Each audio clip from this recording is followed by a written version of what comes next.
What's up, everybody? What's going on? Welcome back to another episode of Seahawks Now.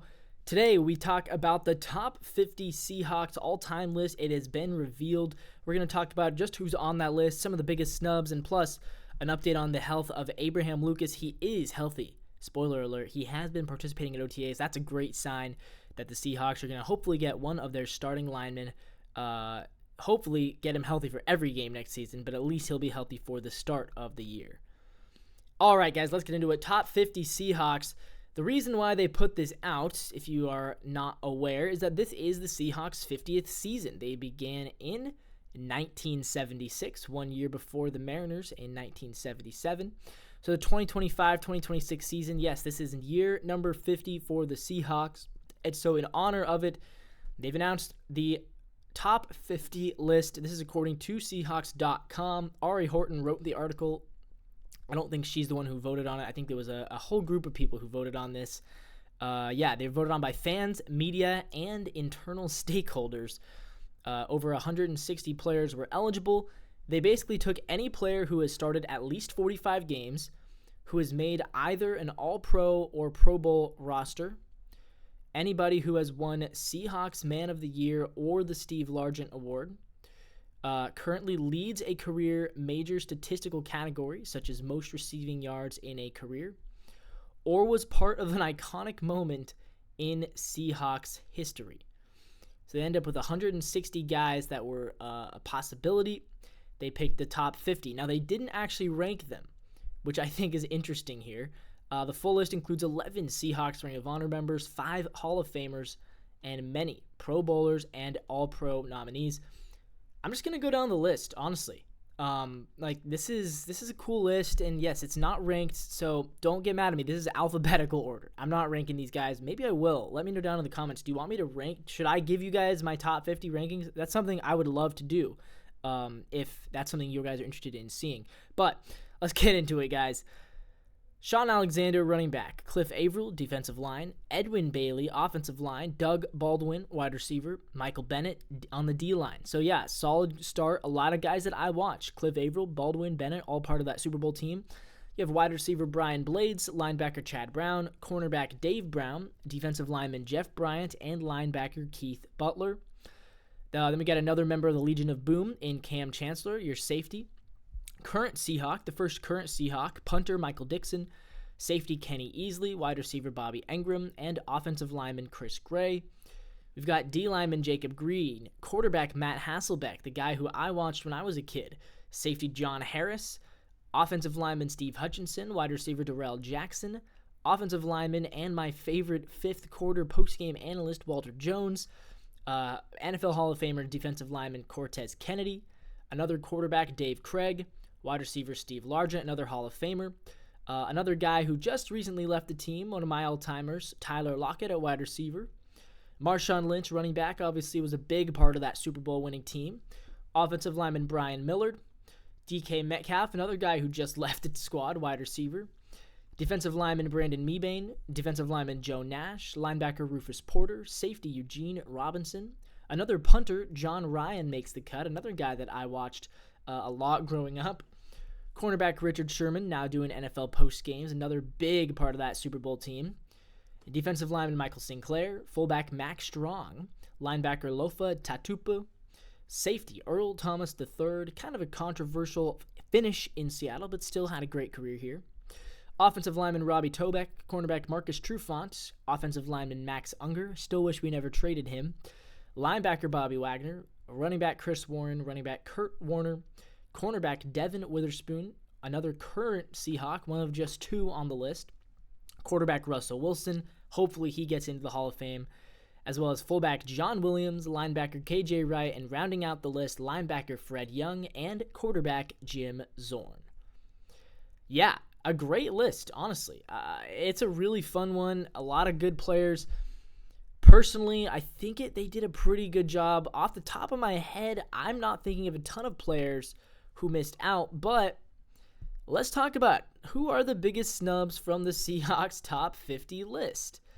Because, yeah, if they're going to put out a top 50 list, there's obviously going to be some snubs. And there was a recent article talking about it. So, of course, there's people are going to react to anything, and now I'm going to react to their reaction. Fieldgoals.com, they say that the biggest snub was Leonard Williams. Apparently, a big man running for 90 yards for a pick six isn't one of the best players in this top 50. By the way, he also missed out on being part of the top 50 defensive plays for the season. Again, he literally got a pick six for 90 yards. How is that not one of the best 50 defensive plays in the season? But yeah, Leonard Williams, I think the reason he misses out on that top 50 is probably just because he hasn't been with the team long enough. I think that's honestly pretty clear. I think if he had played for a couple more seasons, he probably would make the list. A couple of other guys that I thought of snubs, I do think that, there's an argument for Kenneth Walker. Again, they're trying to make a list of players who have really had an impact over multiple generations.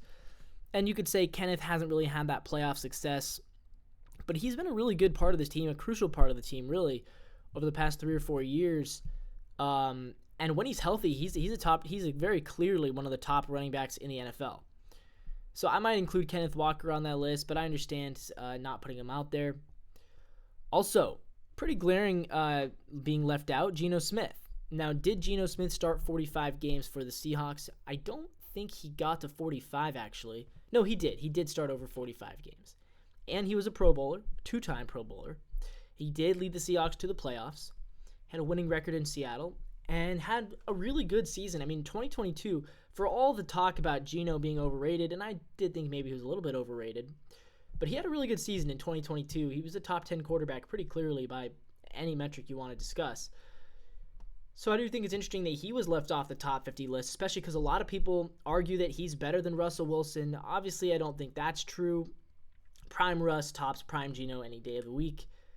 But still, leaving Geno Smith off the list, somewhat of a statement, I think. And I have to wonder if it hadn't been coming off of the way it ended last season with the Seahawks, kind of whimpering in the month of December, losing a couple of games that maybe they should have won, missing the playoffs by a tiebreaker, and then did he demand a trade? Hard to really know, but it sounds like he wasn't really all that keen on coming back for a 4th season as a starter in Seattle. But even still, it feels like Geno Smith, I don't know. I might have put him up there. Again, I have no idea. A lot of those players from the past, I didn't even watch them play. I've only heard of them. I've only heard of memories. So if I had actually seen all 50 of those players play, then I might be telling a different story. But you have to think, they put a lot of fullbacks and linemen on that list. For a starting quarterback to have a winning record over 3 seasons, make the playoffs, make 2 Pro Bowl appearances, and not be one of the team's 50 best players, I don't know. I'm not sure if I agree with that or not.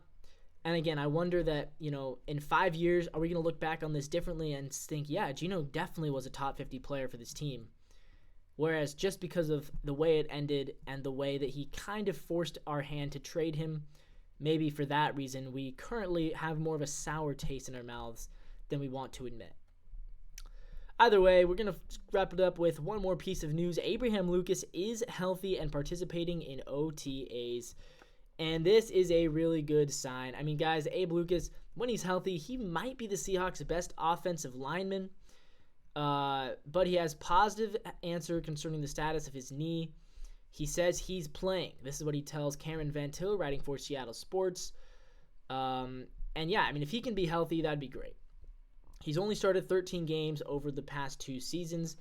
In 2022, he was the 39th best tackle out of 81 and looked like he could be kind of a cornerstone at right tackle. But then, yeah, obviously he only played 6 games in 2023. And then he started 7 games in 2024. So going into 2025, you got to hope that he can, he doesn't need to start all 17, but if he can start 10 or 12 games in 2025, that would be awesome. And I think he's going to get there. He is healthy right now. It's really good to hear.